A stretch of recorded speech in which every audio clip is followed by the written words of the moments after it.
तो डॉक्टर साहब सबसे ज़्यादा पूछा जाने वाला सवाल ये होता है कि ख़वातीन ज़्यादा देर तक या मर्द खूबसूरत दिखना चाहते हैं, जी।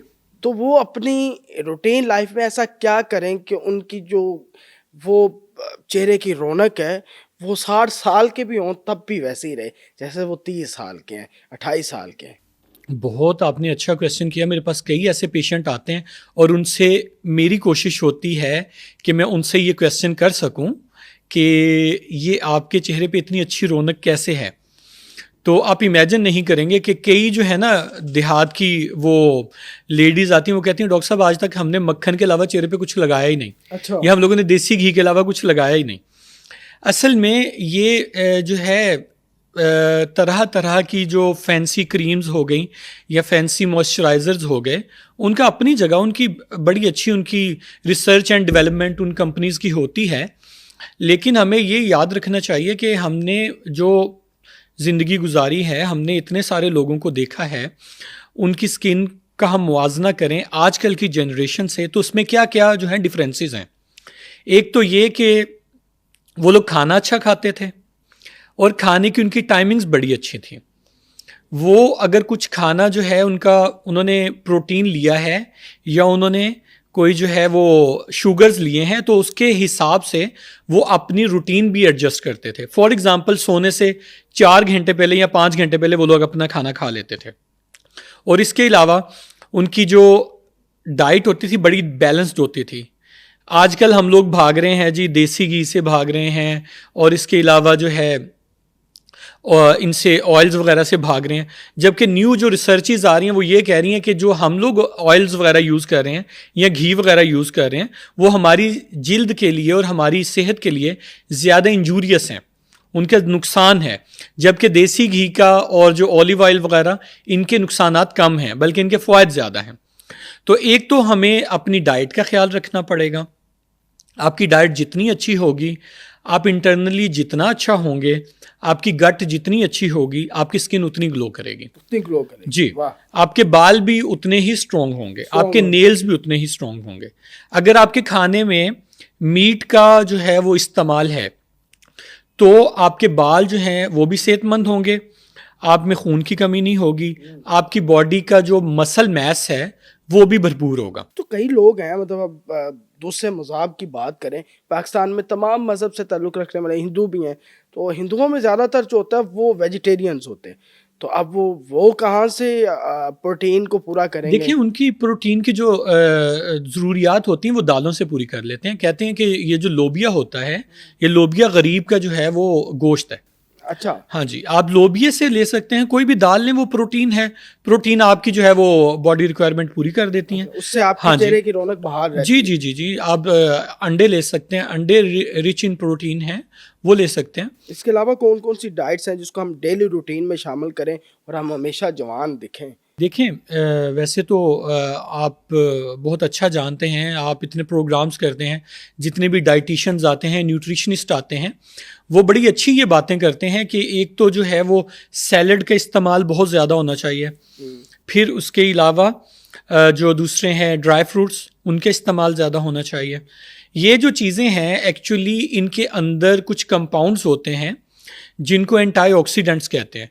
जो एंटीऑक्सीडेंट्स हैं वो आपकी बॉडी की तोड़ फोड़ के दौरान जो है आपकी बॉडी को प्रोटेक्ट करते हैं। बिल्कुल, बॉडी में सिर्फ स्किन ही नहीं आती, बॉडी में हर किस्म का आपका जो है ऑर्गन आता है। बिल्कुल, तो वो आपके सारी बॉडी के लिए ज़रूरी हैं एंटीऑक्सीडेंट्स जो हैं। बिल्कुल। अगर आपका वो सिस्टम जो है एंटीऑक्सीडेंट्स वाला, अगर वो आपका बहुत अच्छा है, आपका फूड जो है रिच इन एंटीऑक्सीडेंट्स है, जैसे ग्रीन टी है वो भी बड़ा अच्छा एंटीऑक्सीडेंट है। फिर इसके अलावा मैंने जैसे सैलड की बात की, ग्रीन लीफी वेजिटेबल जो होती हैं। फिर इसके अलावा जो है जैसे मैंने ड्राई फ्रूट्स की, नट्स वगैरह की बात की, अगर ये चीज़ें हमारी खुराक का हिस्सा होंगी तो हम लोग इंशाअल्लाह जो है वो बाहर से भी मजबूत दिखेंगे, अंदर से भी मजबूत अंदर होंगे। से भी जी जी। मजबूत दिखेंगे। अच्छा, दूसरा जो सबसे बड़ा मसला है वो ये है कि बच्चों में ख़ारिश का होना। कई दफ़ा होता है कि जब बच्चे पैदा होते हैं, उनको ब्लड लग जाता है बड़ी उम्र का। उससे भी ये इश्यूज़ सुना है कि ख़ारिश होती है। दूसरा ख़ारिश होने की वजह क्या है, किस किस वजह से होती हैं, और इसका इलाज क्या है, रेमेडी क्या है, और इसके लिए मेडिसिन। एक तो होता है कि वो टी डे दे दें बच्चे को, एक सिरप आता है टी डे, जी जी वो दे दें, जी। तब तक तो खारिश नहीं होती। लेकिन इसका एक परमानेंट हल क्या है? बड़ा अच्छा आपने क्वेश्चन पूछा। देखें, जो स्किन का मरीज आता है ना, वो हमारे पास दो ही उसकी शिकायत होती हैं। या तो उसकी शिकायत होती है कि मुझे इसके ऊपर खारिश हो रही है, या उसको होता है कि ये मेरे निशान है और ये मुझे बुरा लग रहा है, या ये ख़तरनाक तो नहीं। ये दो ही शिकायत होती हैं। वो खारिश जो है उसकी कई वजूहात हैं।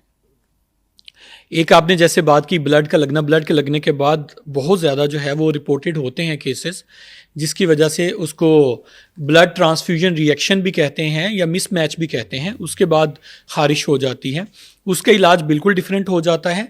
लेकिन जो सबसे कॉमन है बच्चों में और बड़ों में, वो दो तरह के हमारे पास जो हैं वो आते हैं खारिश की वजह से पेशेंट्स।